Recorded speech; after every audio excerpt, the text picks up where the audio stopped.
Twelfth class students, मेरे प्यारे बच्चों, अब घर बैठे केमिस्ट्री होगी फोन पर।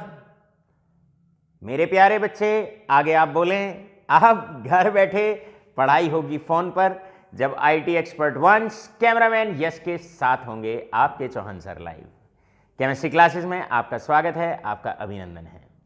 चैप्टर हमारा कोऑर्डिनेशन इन कंपाउंड्स चल रहा है, कॉम्प्लेक्सिस चैप्टर हमारा चल रहा है। अभी तक हम मुख्य तौर पर आपको कवर अप करा चुके हैं। पहला पार्ट आईयूपीएससी नोमेनक्लेचर, दूसरा पार्ट हमने कवर अप करा दिया है आइसोमेरिज्म, तीसरा part bonding in coordination compounds आपका चल रहा है। जहां तक हम बॉन्डिंग की बात करते हैं, बॉन्डिंग में अभी तक आपको हमने थ्योरी करा दी है, वैलेंस बॉन्ड थ्योरी, हमने आपको कवर अप करा दिया है क्रिस्टल फील्ड थ्योरी, और आज बारी रहेगी नेक्स्ट थ्योरी जिसको वर्नर्स थ्योरी के नाम से पहचाना जाता है।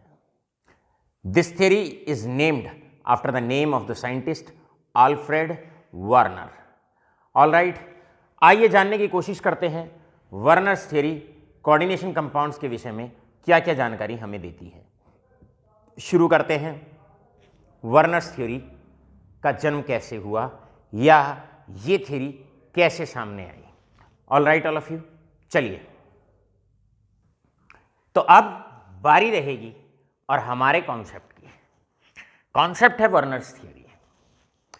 Actually Werner was studying a lot of coordination compounds, और during the study of a lot of compounds एक इंपॉर्टेंट कंपाउंड की उन्होंने स्टडी की, कोऑर्डिनेशन कंपाउंड की, जो बनाया गया by taking two simple salts, और वो दो सिंपल सॉल्ट थे, that is cobalt chloride along with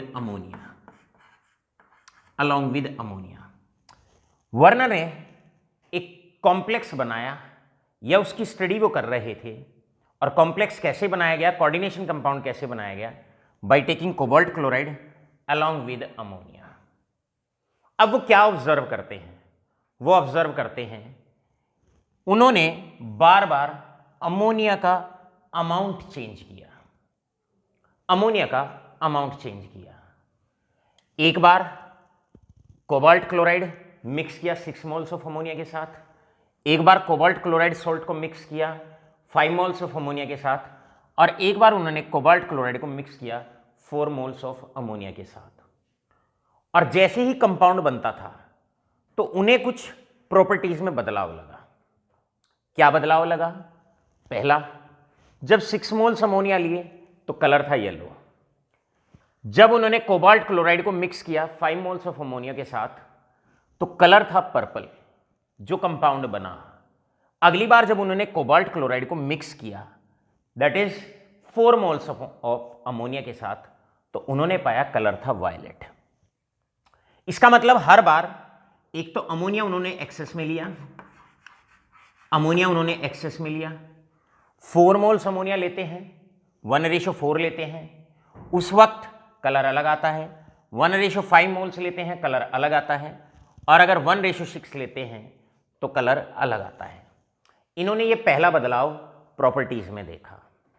साथ के साथ उन्होंने क्या देखा, जब उन्होंने 6 मोल्स अमोनिया के साथ कोबाल्ट क्लोराइड को मिक्स किया तो वो ये पाते हैं कि जो कंपाउंड बना, जब उसमें AgNO3 सॉल्यूशन डाला गया, अब उसमें उन्होंने AgNO3 सॉल्यूशन डाला। अब जैसे ही AgNO3 सॉल्यूशन डाला तो उनको मिले वाइट प्रेसिपिटेट और वाइट पीपीटी मिले AgCl के वाइट प्रेसिपिटेट मिले, राइट। पहले वाले केस में वो ये पाते हैं कि जब 6 मोल अमोनिया लिया था, 6 मोल अमोनिया लिया था, तो 3 मोल्स हमें वाइट प्रेसिपिटेट मिले AgCl के। आप जानते हैं ये यहां पर क्लोरीन है, ये सिल्वर के साथ रिएक्ट किया और मिल गए, दैट इज AgCl, बन गया AgCl। पहले वाले केस में वो ये ऑब्जर्व करते हैं कि जो सिल्वर नाइट्रेट सॉल्यूशन लिया गया, जैसे ही सिल्वर नाइट्रेट सॉल्यूशन को जो भी कंपाउंड इन दोनों को मिलके बना, जब उसमें इसको डाला गया AgNO3 को, तो 3 मोल्स मिले AgCl के white precipitates, 3 moles.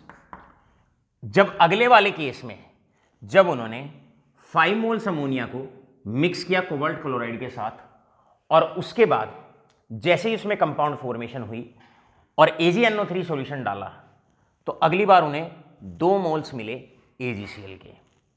Next case में जैसे ही उन्होंने 4 मोल्स लिए या अमाउंट अमोनिया का कम किया कोबाल्ट क्लोराइड के साथ, कंपाउंड बनाया, फिर उस कंपाउंड में सिल्वर नाइट्रेट सॉल्यूशन डाला तो अगली बार एक ही मोल उन्हें AgCl का मिला, यानी कि they got 1 mole of white precipitate. उन्हें 1 मोल AgCl के मिले या केवल 1 मोल ही वाइट पीपीटी मिले। तात्पर्य क्या है? तात्पर्य यह है भाई ऐसा क्या है कि अमोनिया का अमाउंट चेंज करते हैं, अमोनिया का अमाउंट बदलते हैं और अमोनिया का अमाउंट बदलने पर ऐसा क्यों होता है? कलर चेंज हो जाता है। ऐसा क्यों होता है कि सिल्वर नाइट्रेट सॉल्यूशन डालते हैं और AgCl के जो वाइट पीपीटी होते हैं उनके नंबर ऑफ मोल्स में डिफरेंस आ जाता है। और एक और प्रॉपर्टी उन्होंने ऑब्जर्व की कि जब जब कोई कॉम्प्लेक्स कोबाल्ट क्लोराइड और एक्सेस ऑफ अमोनिया को मिक्स करके बनाते हैं तो डिफरेंट कंडीशंस पर उन्होंने ये देखा, जैसे ही अमोनिया का अमाउंट ऊपर नीचे करते हैं total number of ions in the compound भी चेंज होते हैं। अगर जब 6 मोल्स अमोनिया के साथ कोबाल्ट क्लोराइड रिएक्ट करता है तो जो कंपाउंड बनता है वो टोटल 4 आयंस सॉल्यूशन में देता है, और जब 5 मोल्स कोबाल्ट क्लोराइड के 5 मोल्स अमोनिया के साथ रिएक्ट करता है, जो भी कंपाउंड बनता है जैसे ही उसका एक्वस सॉल्यूशन लेते हैं तो वो एक्वस सॉल्यूशन में 3 मोल्स आयंस देता है। और कोबाल्ट क्लोराइड को अगर 4 मोल्स ऑफ अमोनिया के साथ अगर ट्रीट करके कंपाउंड बनाते हैं और जब उस कंपाउंड को ब्रेक करते हैं तो 2 ही मोल आयंस टोटल मिलते हैं। इसका मतलब पूरी स्टडी में बड़े सारे क्वेश्चंस आ गए हैं। अब उन्होंने इस तरह के एक्सपेरिमेंट किए, उन्होंने ऐसे कंपाउंड की प्रॉपर्टीज में बदलाव देखा और उन्होंने अपनी थियरी के पॉइंट्स लिखे।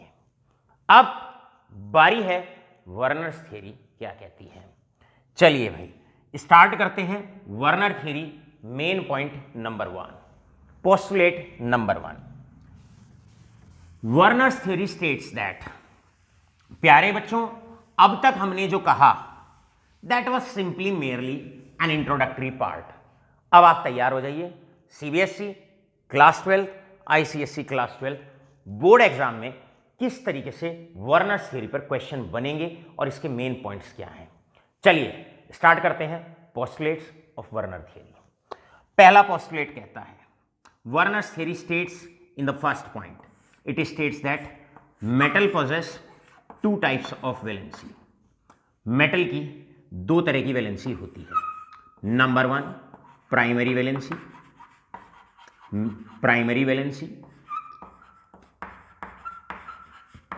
Number 2 secondary valency.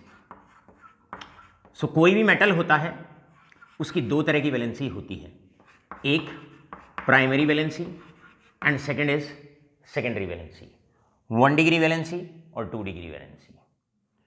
किसी भी कोऑर्डिनेशन कंपाउंड में एक एग्जांपल लेते हैं। मान लो मेरे पास ये कोई कोऑर्डिनेशन कंपाउंड है, ये कोई कोऑर्डिनेशन कंपाउंड है और इस कोऑर्डिनेशन कंपाउंड में मेटल की 2 तरह की वैलेंसी है। एक मेटल की 2 तरह की वैलेंसी है, प्राइमरी वैलेंसी और सेकेंडरी वैलेंसी। इससे पहले कि मैं कोई पोस्टुलेट शुरू करूं अपने प्यारे बच्चों के लिए, मेरा पहला सवाल आपसे, जरा गौर फरमाइए सारे के सारे, कार्तिक, हर्ष दोनों इधर देखें, बिल्कुल इधर देखिए। हमारे कोऑर्डिनेशन कंपाउंड में पहले भी हम आपको बता चुके हैं 2 पार्ट होते हैं। It consist of 2 parts. एक जो स्क्वायर ब्रैकेट के अंदर होता है, ये वो पार्ट होता है जो आयोनाइज नहीं होता है, ये नॉन आयोनाइजेबल पार्ट है। कोबाल्ट आयन की फॉर्म में बाहर नहीं आएगा, अमोनिया आयन की फॉर्म में बाहर नहीं आएगा। तो जो स्क्वायर ब्रैकेट के अंदर पार्ट होता है ये नॉन आयोनाइजेबल पार्ट है। और ये जो बाहर पार्ट होता है, राइट, ये आपका आयोनाइजेबल पार्ट होता है, ये आयंस की फॉर्म में बाहर आता है। अब बढ़ते हैं आगे की तरफ। थियरी ये कहती है कि प्राइमरी वैलेंसी मेटल के चार्ज को और ऑक्सीडेशन स्टेट को सेटिस्फाई करती है। प्राइमरी वैलेंसी मेटल के चार्ज को और ऑक्सीडेशन स्टेट को सेटिस्फाई करती है, और ये वो वैलेंसी होती है जो कोऑर्डिनेशन स्फीयर के बाहर लिखी जाती है। जो पार्ट कोऑर्डिनेशन स्फीयर के बाहर होता है, ये वाला पार्ट ये प्राइमरी वैलेंसी को रिप्रेजेंट करता है। The part that is written outside the coordination sphere, ये प्राइमरी वैलेंसी को सेटिस्फाई करता है। एक एग्जांपल लेते हैं। मान लो मेरे पास कोई कॉम्प्लेक्स ये है K4FeCN6, यानी कि जो पार्ट, याद रखिएगा, जो पार्ट स्क्वायर ब्रैकेट के बाहर है ये प्राइमरी वैलेंसी को रिप्रेजेंट करता है। अब इस पार्ट का रोल क्या आता है जानने की कोशिश करते हैं। पहले एक को पकड़ते हैं और उसे अच्छे से समझने की कोशिश करते हैं, प्राइमरी वैलेंसी रिप्रेजेंट करती है, it represents oxidation state.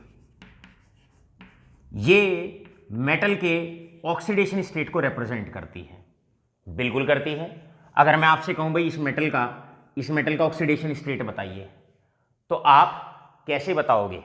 X plus ammonia पे चार्ज होता है 0 into 6 plus -1 into 3 is equal to 0, यानी कि X इज इक्वल टू +3। तो आप ये देखिए, कोबाल्ट पे ऑक्सीडेशन स्टेट आया +3। अब वो +3 किसकी वजह से आया? अमाइन की वजह से नहीं आया, क्लोरीन की वजह से आया, इसकी वजह से आया।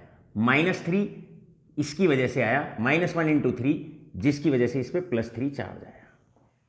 तो हम ये कह सकते हैं प्राइमरी वैलेंसी हमेशा आउटसाइड द कोऑर्डिनेशन स्फीयर लिखी जाती है, हमेशा कोऑर्डिनेशन स्फीयर से बाहर लिखी जाती है, और ये वैलेंसी रेस्पॉन्सिबल होती है to bring about the oxidation state of the metal कौन से ऑक्सीडेशन स्टेट में है, और यही वो वैलेंसी होती है जो मेटल पे चार्ज लेकर आती है। चार्ज जो भी मेटल पे आता है उसके लिए ये वैलेंसी रेस्पॉन्सिबल होती है, राइट? ऑक्सीडेशन स्टेट और चार्ज, क्योंकि ये जो चार्ज आया है +3 ये इसकी वजह से आया है, ये इसकी वजह से आया है। तो पहला पॉइंट आपके अच्छे से क्लियर हो गया होगा, आशा करते हैं।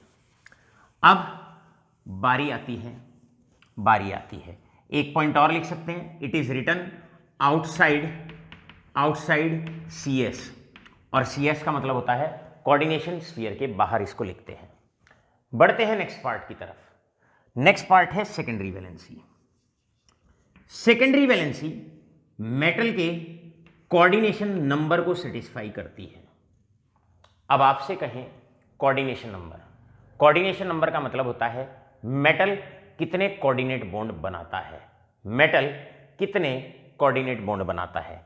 आप इस कॉम्प्लेक्स में देख सकते हैं कि यहां पर मेटल 6 कोऑर्डिनेट बॉन्ड बना रहा है। ये कोबाल्ट है, 1 2 3 4 5 एंड 6। यहां पर आप देखेंगे मेटल 6 कोऑर्डिनेट बॉन्ड बना रहा है, क्लियर है? यानी कि मेटल का कोऑर्डिनेशन नंबर 6 है। तो मेटल के कोऑर्डिनेशन नंबर में जो स्क्वायर ब्रैकेट के बाहर है उस वैलेंसी का कोई योगदान नहीं है, केवल और केवल उसका कंट्रीब्यूशन है जो स्क्वायर ब्रैकेट के अंदर है। तो जो मेटल के स्क्वायर ब्रैकेट के बाहर है वो तो मेटल के चार्ज को सेटिस्फाई करती है, और मेटल के जो अंदर वैलेंसी है जो स्क्वायर ब्रैकेट के अंदर है वो मेटल के कोऑर्डिनेशन नंबर को सेटिस्फाई करती है। तो याद रखें, दोनों वैलेंसीज में डिफरेंस देखिए। पहला difference basic difference, primary valency oxidation state, मतलब चार्ज को सेटिस्फाई करती है मेटल के। क्लियर है? ऑक्सीडेशन स्टेट के लिए रिस्पॉन्सिबल होती है या चार्ज के लिए रिस्पॉन्सिबल होती है। और हमेशा प्राइमरी वैलेंसी की पहचान है, स्क्वायर ब्रैकेट के बाहर लिखी जाएगी, कोऑर्डिनेशन स्फीयर के हमेशा बाहर लिखी जाएगी, रिप्रेजेंट करेगी आउटसाइड द कोऑर्डिनेशन स्फीयर। बढ़ते हैं नेक्स्ट पार्ट की तरफ। सेकेंडरी वैलेंसी मेटल के कोऑर्डिनेशन नंबर या मेटल कितने कोऑर्डिनेट बॉन्ड बनाने वाला है, इसको सेटिस्फाई करती है। नेक्स्ट पॉइंट आता है, secondary valency is always written inside coordination sphere, हमेशा कोऑर्डिनेशन स्फीयर के अंदर लिखी जाती है, हमेशा कोऑर्डिनेशन स्फीयर के अंदर लिखी जाती है। तो अब तक की बात में दो बातें प्रमुख रूप से अच्छे से मेरे प्यारे बच्चों के क्लियर हो जानी चाहिए। ये सेकेंडरी वैलेंसी है, it is satisfied by amine, it is secondary valency. This is primary valency and is satisfied by chloride ions. ये है, ये सेकेंडरी वैलेंसी है, ये प्राइमरी वैलेंसी है। चलते हैं नेक्स्ट पोस्टुलेट की तरफ। अब वर्नर्स थ्योरी का नेक्स्ट पोस्टुलेट क्या कहता है? नेक्स्ट पोस्टुलेट भी बहुत अच्छा है, और नेक्स्ट पोस्टुलेट ये कहता है, सेकेंड पोस्टुलेट ये कहता है primary valency PV, primary valency is satisfied, it is satisfied, primary valency is satisfied by anions. जो एनायंस होते हैं हमेशा एनायंस प्राइमरी वैलेंसी को सेटिस्फाई करते हैं। ऑलराइट, यहां पर ये क्लोराइड आयन है, ब्रोमाइड आयन हो सकता है, sulphate ion, nitrate ion, hydroxide ion, कोई भी जो नेगेटिवली चार्ज आयन होता है वो प्राइमरी वैलेंसी को संतुष्ट करता है।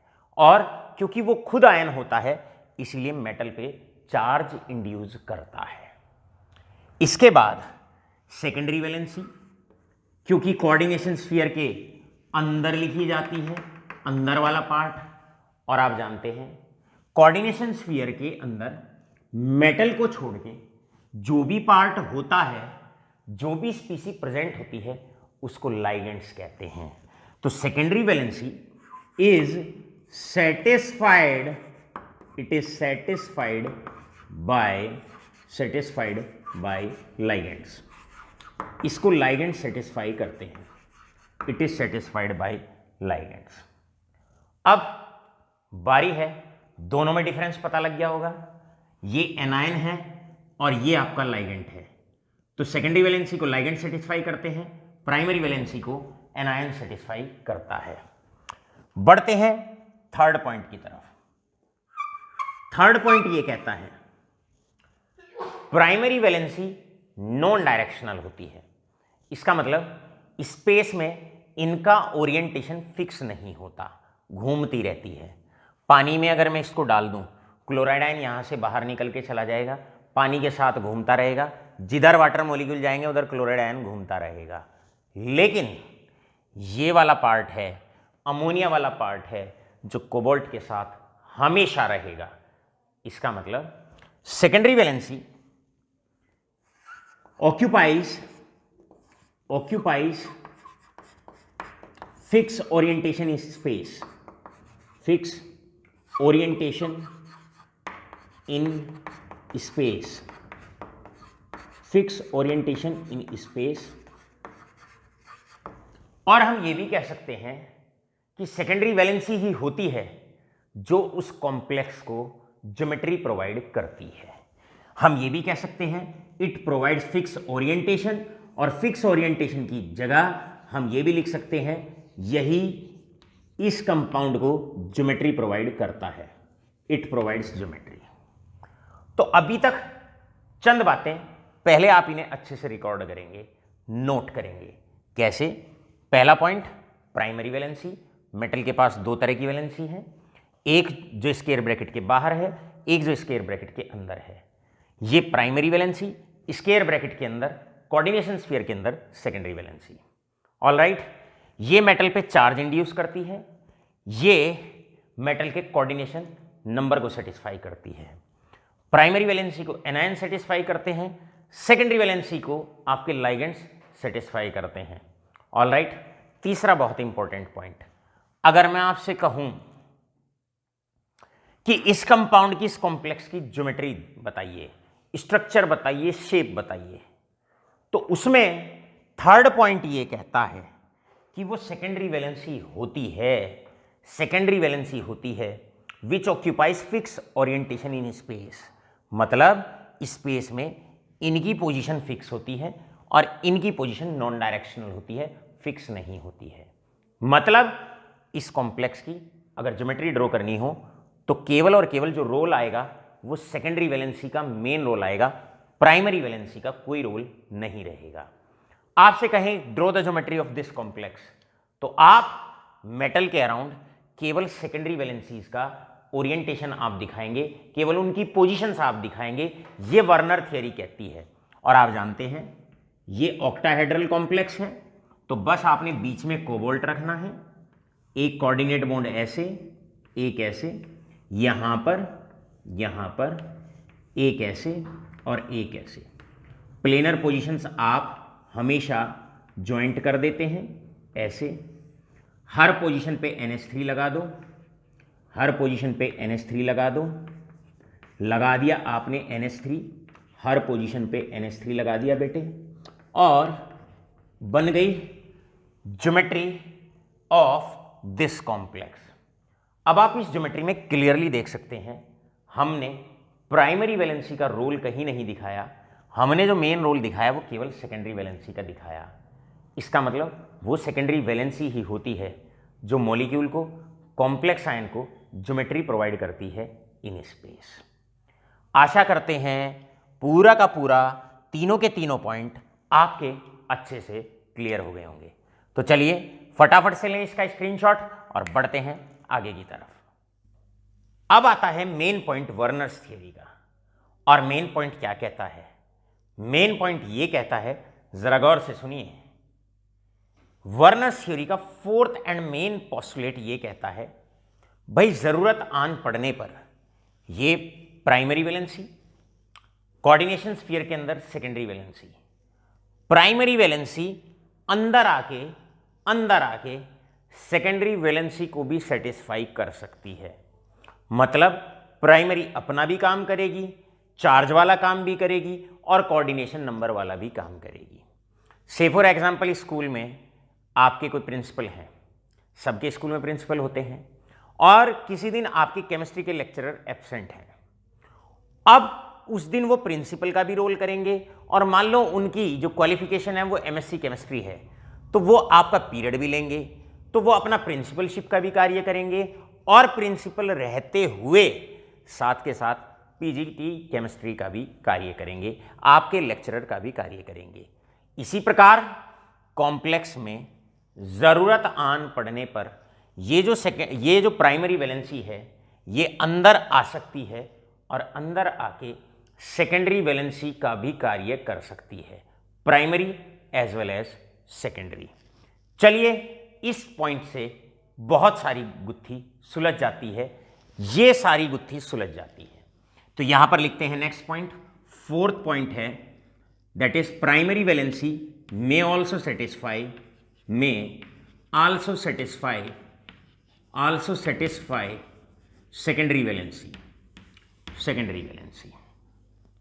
All right all of you, primary valency secondary valency को भी सेटिस्फाई कर सकती है। अब according to Werner's theory all points किस प्रकार हम रिप्रेजेंट करते हैं, how do we represent primary and secondary valency. Secondary valency को याद रखिएगा, हमेशा बोल्ड लाइन से रिप्रेजेंट करना है, और प्राइमरी वैलेंसी को हमेशा डॉटेड लाइन से रिप्रेजेंट करना है। तो याद रखिएगा, secondary valency will be satisfied by a bold line and primary valency will be satisfied by dotted lines. अब ड्रॉ करते हैं इस कॉम्प्लेक्स का structure according to postulates of Werner theory. This is secondary valency, this is primary valency, all right, यहां पर आपने सबसे पहले मेटल को सेंटर में लिखा। अब क्योंकि ऑक्टाहेड्रल कॉम्प्लेक्स है, ऑक्टाहेड्रल कॉम्प्लेक्स है, राइट, तो आप 1 2 3 4 5 6 बड़ी लाइन से, बोल्ड लाइन से सेकेंडरी वैलेंसी को रिप्रेजेंट करेंगे, और सेकेंडरी वैलेंसी है अमाइन, और कितने हैं 6। तो आप 6 की 6 पोजीशंस पे अमाइन लगा देंगे, 6 की 6 पोजीशंस पे आप अमाइन लगा देंगे, ये अमाइन। इस प्रकार सेकेंडरी वैलेंसी का, क्योंकि वर्नर्स थ्योरी के अकॉर्डिंग फिक्स ओरिएंटेशन होता है, इनकी पोजीशंस फिक्स होती है स्पेस में, इसलिए इनको बोल्ड लाइन से दिखाया जाता है। अब आप चाहो तो जो प्लेनर पोजीशंस हैं उन्हें आपस में कनेक्ट कर दीजिए, उन्हें आपस में कनेक्ट कर दीजिए। ये सारी प्लेनर पोजीशंस हैं, ये नॉन प्लेनर पोजीशंस हैं। अब आप दिखाने वाले हैं प्राइमरी वैलेंसी को। हमने कहा प्राइमरी वैलेंसी को डॉटेड लाइन से आप रिप्रेजेंट करेंगे, डॉटेड लाइन से। हमारे पास भाई 3 Cl हैं, 3 Cl हैं, आपकी मर्जी कैसे आप इनको दिखा दो, ऐसे अलग अलग, ऐसे ऐसे आप दिखा दो। एक Cl यहां पर आपने दिखा दिया, एक Cl यहां पर आपने दिखा दिया बीचों बीच, एक Cl आपने इधर दिखा दिया, दैट इज Cl। तो ये हुई रिप्रेजेंटेशन ऑफ दिस कॉम्प्लेक्स। याद रखो, सेकेंडरी वैलेंसी का मेन रोल है जब किसी कॉम्प्लेक्स को ओरिएंट किया जाता है स्पेस के अंदर। सेकेंडरी वैलेंसी हमेशा बोर्ड लाइन से दिखानी है, बोर्ड लाइन से दिखानी है, और प्राइमरी वैलेंसी डॉटेड लाइन से दिखानी है। अब important question for board exam, draw the structures. Question आया, draw structures according to, draw structures according to Werner's theory, according to Werner's theory of the following complex. Complex है a, that is cobalt NH3 5 Cl, और बाहर है Cl2। अब आप यहां पर देखेंगे मेटल है, 5 कोऑर्डिनेट बॉन्ड अमाइन से बन रहे हैं, एक कोऑर्डिनेट बॉन्ड आपका क्लोराइडो से बन रहा है। इसका मतलब ऑक्टाहेड्रल कॉम्प्लेक्स है। ऑक्टाहेड्रल कॉम्प्लेक्स में 5 सेकेंडरी वैलेंसी को सेटिस्फाई करता है अमाइन, और एक सेकेंडरी वैलेंसी को सेटिस्फाई करता है क्लोराइडो, जबकि बाहर 2 प्राइमरी वैलेंसी हैं जिनको 2 क्लोराइड आयन सेटिस्फाई करते हैं। प्यारे बच्चों, जब स्ट्रक्चर बनाएं केवल और केवल सेकेंडरी वैलेंसी पर ध्यान दें, सबसे पहला कार्य है। तो आप यहां पर सेंटर में कोबाल्ट लेंगे। इस प्रकार पहले 6 सेकेंडरी वैलेंसी आप दिखाएंगे। कोऑर्डिनेट बॉन्ड का साइन बनाना चाहो बना लो, नहीं चाहते बेशक मत दिखाओ। ये बोल्ड लाइंस हैं, ये सेकेंडरी वैलेंसी को रिप्रेजेंट करती हैं। 5 सेकेंडरी वैलेंसी को सेटिस्फाई करता है अमाइन, और एक सेकेंडरी वैलेंसी को सेटिस्फाई करता है क्लोराइडो। तो सबसे पहले आप 5 पे अमाइन लगा देंगे, 5 पे आप अमाइन लगा देंगे बेटे। बचेगी एक पोजीशन, उस एक फिक्स पोजीशन पे आप Cl लगा देंगे, उस एक पोजीशन पे आप Cl लगा देंगे। अब आपने सारी की सारी सेकेंडरी वैलेंसीज को सेटिस्फाई कर दिया, सारी सेकेंडरी वैलेंसीज को सेटिस्फाई कर दिया। ऑल राइट, अब आप चलेंगे प्राइमरी वैलेंसी की तरफ। आप चाहो यहां पर आप प्लेनर पोजीशंस को आप जोड़ दें, प्लेनर पोजीशंस को आप जोड़ दें। अब बाहर है प्राइमरी वैलेंसी, उसे सेटिस्फाई करते हैं 2 क्लोराइड आयंस। क्या करने वाले हैं मुन्ना आप कार्य करने वाले हैं, इन्हें डॉटेड लाइन से दिखाने वाले हैं। इस प्रकार ऐसे एक क्लोराइडो इधर, एक क्लोराइडो इधर। लेकिन अब हम कहने वाले हैं सबसे इंपॉर्टेंट बात, और सबसे इंपॉर्टेंट बात क्या है? मेन पॉइंट था ये वाला, फोर्थ पॉइंट कहता था प्राइमरी वैलेंसी में ऑल्सो सेटिस्फाई सेकेंडरी वैलेंसी।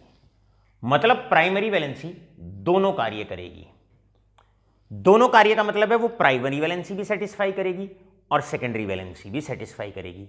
हमने कहा प्रिंसिपल सर, आपके अगर केमिस्ट्री के टीचर एब्सेंट हैं और उस दिन अगर वो पीरियड ले लेते हैं क्लास 11th में या 12th में, तो वो ऐसा नहीं है कि प्रिंसिपलशिप से उस दिन इस्तीफा दे दिया उन्होंने, वो प्रिंसिपल भी बने हुए हैं और वो आपके लेक्चरर भी बने हुए हैं। मतलब वो दोनों तरह की वैलेंसी स्टूडेंट की सेटिस्फाई करते हैं, प्रिंसिपल वाली भी और लेक्चरर वाली भी। तो याद रखो, अगर आप इसको ऐसे ही छोड़ देते हो तो ये क्लोराइडो इस समय सेटिस्फाई कर रहा है केवल सेकेंडरी वैलेंसी को, क्योंकि उसे बोल्ड लाइन से आपने रिप्रेजेंट किया, लेकिन ये तो प्राइमरी वैलेंसी को भी सेटिस्फाई कर रहा है। तो यहां पर इसे डॉटेड लाइन से भी आप दिखाएंगे। यहां पर दो लाइनें बना देंगे, डॉटेड लाइन भी बनाएंगे क्लोराइडो के सामने और बोल्ड लाइन भी बनाएंगे।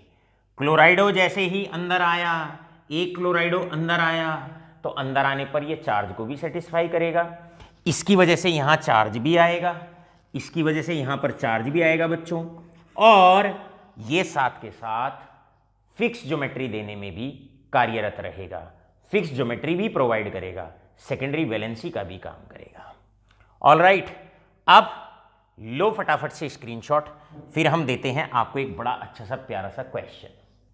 अब एक बड़ा प्यारा सा क्वेश्चन है आप लोगों के लिए, और क्वेश्चन ये है भाई, जैसा कि फोर्थ पॉइंट कहता है थ्योरी का कि प्राइमरी वैलेंसी जरूरत आन पड़ने पर सेकेंडरी को भी सेटिस्फाई करती है, प्राइमरी को भी सेटिस्फाई करती है, वो अपना काम भी करती है और सेकेंडरी वैलेंसी का भी कार्य करती है। अब मान लो अगर ये तीनों क्लोराइडो अंदर आ जाएं, ये तीनों क्लोराइड आयंस अगर अंदर आ जाएं, तो ये प्राइमरी वैलेंसी का भी काम करेंगे और सेकेंडरी का भी काम करेंगे। इसका मतलब इन्हें बोल्ड लाइन से भी दिखाएंगे और इनको डॉटेड लाइन से भी दिखाएंगे। अब कैसा होने वाला है Werner's structure about this complex जानने की कोशिश करते हैं। वर्नर्स स्ट्रक्चर इस केस में रहेगा, सबसे पहले आप स्ट्रक्चर रहेगा, यहां पर 3 अमाइन हैं, 3 क्लोराइडो हैं, तो सबसे पहले आप सेंटर में कोबाल्ट लेंगे, सेंटर में कोबाल्ट मेटल लेंगे, पहले आप 6 बोल्ड लाइंस बनाएंगे, ऐसे 6 बोल्ड लाइंस बनाएंगे। All right all of you, ऐसे आप चाहो इन्हें कोऑर्डिनेट बॉन्ड की फॉर्म में भी दिखा सकते हो। अब 3 पोजीशन पे आपका अमाइन है, 3 पोजीशन पे आपके अमाइन हैं, और आप जानते हैं 3 सेकेंडरी वैलेंसीज को बोल्ड लाइंस को सेटिस्फाई करता है क्लोराइडो, ये रहा। लेकिन मेरे प्यारे बच्चों, क्लोराइडो बाहर से अंदर की तरफ आया है, वो प्राइमरी वैलेंसी भी है और वो सेकेंडरी का भी काम कर रहा है। तो याद रखना, क्लोराइडो पर आप डॉटेड लाइंस भी दिखाएंगे, डॉटेड लाइंस भी दिखाएंगे। क्या रिप्रेजेंट करती है ये बात?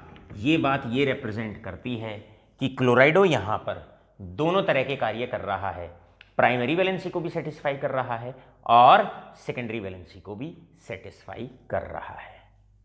अब इस पूरे एक्सप्लेनेशन के बाद अब चलते हैं अपने लेक्चर के बिल्कुल स्टार्टिंग पॉइंट पर, जहां से हमने शुरुआत की थी। और शुरुआत इस बात से की थी कि जैसे ही अमोनिया का अमाउंट चेंज होता है, कलर में बदलाव आता है, प्रेसिपिटेट ऑफ AgCl में बदलाव आता है और टोटल नंबर ऑफ आयंस में बदलाव आता है। आइए जानने की कोशिश करते हैं इस बात के पीछे क्या बात है। करें फटाफट से रिकॉर्ड, बढ़ते हैं इस एक्सप्लेनेशन की तरफ। अब वर्नर थ्योरी के इन चारों पोस्टुलेट से इस पूरी केमिस्ट्री का रहस्य ओपन होता है।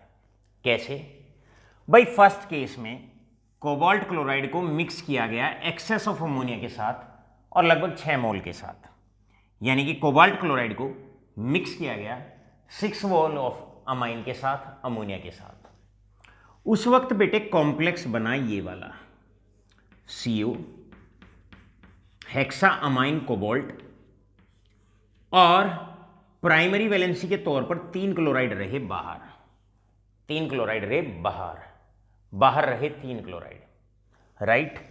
और इस कंपाउंड का कलर था येलो, इस कंपाउंड का कलर था येलो। अब जैसे ही इस कंपाउंड को पानी के अंदर डाला गया तो ये तो नॉन आयोनाइजेबल पार्ट है और ये वाला आयोनाइजेबल पार्ट है। तो जैसे ही आप इसे पानी में डालोगे तो यहां पर आपको मिलेंगे hexa amine cobalt ion plus 3 moles of chloride ion, 3 moles of chloride ion. अब टोटल आयंस कितने हो गए पानी में डलते ही? आप देखो, एक आयन ये रहा और 3 आयन ये रहे। इस कॉम्प्लेक्स को जैसे ही आप पानी में डालेंगे, जैसे ही आप पानी में डालेंगे, जैसे ही आप पानी में डालते हैं तो ये डिसोशिएट होगा। एक कॉम्प्लेक्स आयन मिलेगा आपको और 3 मोल आपको क्लोराइड आयंस मिलेंगे।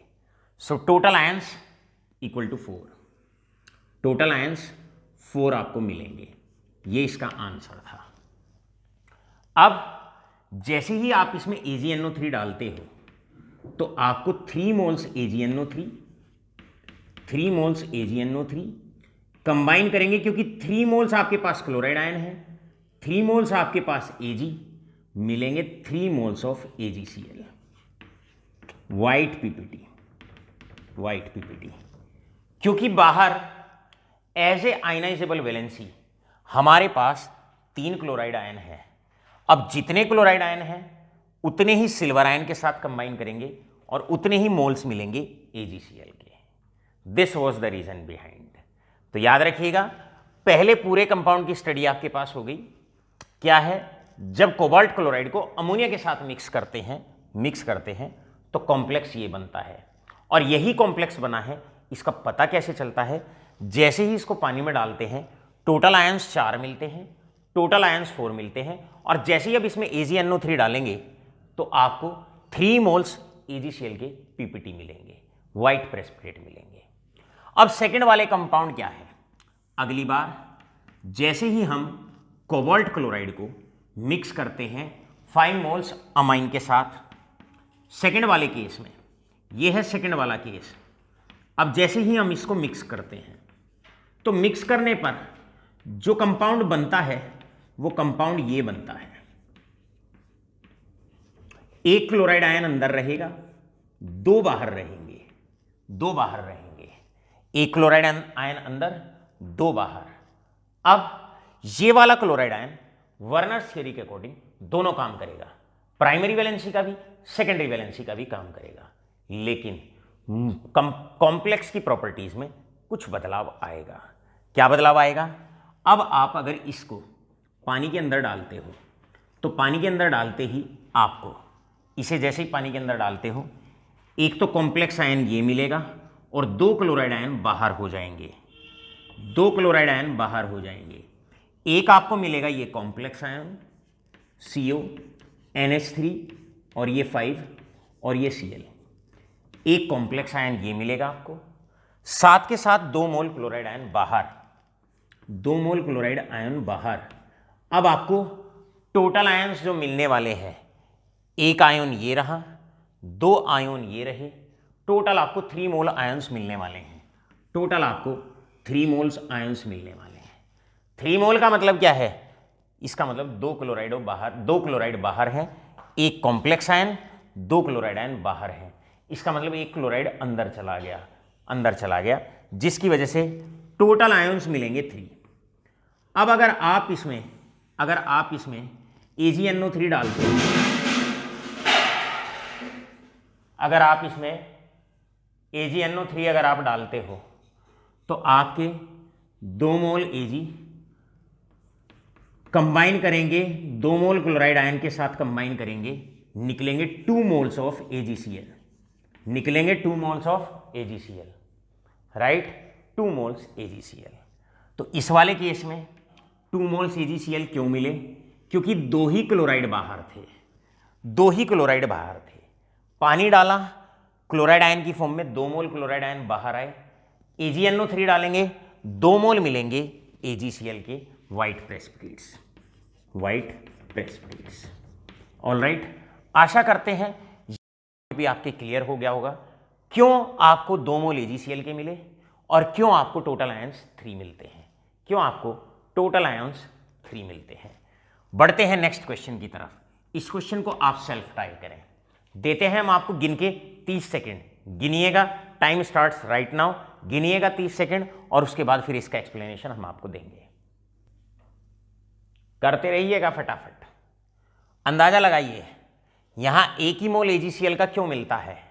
शायद इसका आंसर यही है क्योंकि एक ही क्लोराइड आयन कॉम्प्लेक्स स्फीयर के या कोऑर्डिनेशन स्फीयर के बाहर होता है। तो अपने आप जज करो इसका फॉर्मूला क्या रहा होगा। भाई इसका फॉर्मूला ये रहा होगा कि कोबाल्ट अंदर, 4 मोल अमाइन अंदर, 2 क्लोराइड अंदर चले गए, क्लियर है, एक ही क्लोराइड बाहर रहा, जिसकी वजह से जैसे ही पानी डालते हैं एक आयन ये, एक आयन ये, टोटल 2 आयन आपको पानी के अंदर मिलेंगे। तो आपको एक आयन मिलेगा CONH3 क्लियर है, Cl2 पॉजिटिव, एक आयन ये, और एक ही क्लोराइड आयन आपको बाहर मिलता है एज आयनाइजेबल स्पीशीज। अब जैसे ही आप इसमें AgNO3 डालोगे तो यहां से AgNO3 आपने डाला, अब 1 मोल क्लोराइड आयन सिल्वर आयन के साथ कंबाइन करता है और हमें मिलते हैं 1 mole of AgCl, 1 mole of AgCl। तो अंतर क्या रहा इसमें तीनों क्लोराइड आयन बाहर रहे कोऑर्डिनेशन स्फीयर से, इसमें 2 क्लोराइड आयन बाहर रहे, 2 क्लोराइड आयन बाहर गए, और इसमें हमें 1 मोल AgCl मिलता है, 1 मोल AgCl मिलता है क्योंकि एक ही क्लोराइड आयन बाहर रहता है, जिसकी वजह से ये बदलाव प्रॉपर्टीज में आया, ये इन सारी चीजों में अंतर आया। अब एक प्यारा सा क्वेश्चन होमवर्क के लिए आपको हम देते हैं, और ये क्वेश्चन कोई और नहीं, जिन बच्चों के पास पैकेज है, आशा करता हूं सभी के पास है, लास्ट पेज पे एक्सरसाइज है और उसमें क्वेश्चन है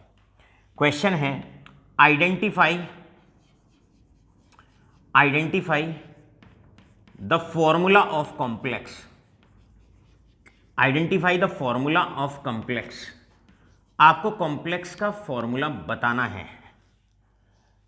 हमारे पास है COH2O6 या COCl3.6H2O गिविंग, याद रखिएगा, giving that is 4 ions in solution, 4 ions in solution, right. आपको कॉम्प्लेक्स का फॉर्मूला बताना है।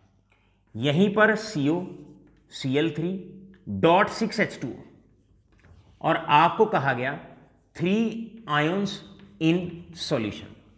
आपको नेक्स्ट दे दिया गया COCl3.6H2O giving 2 ions in solution.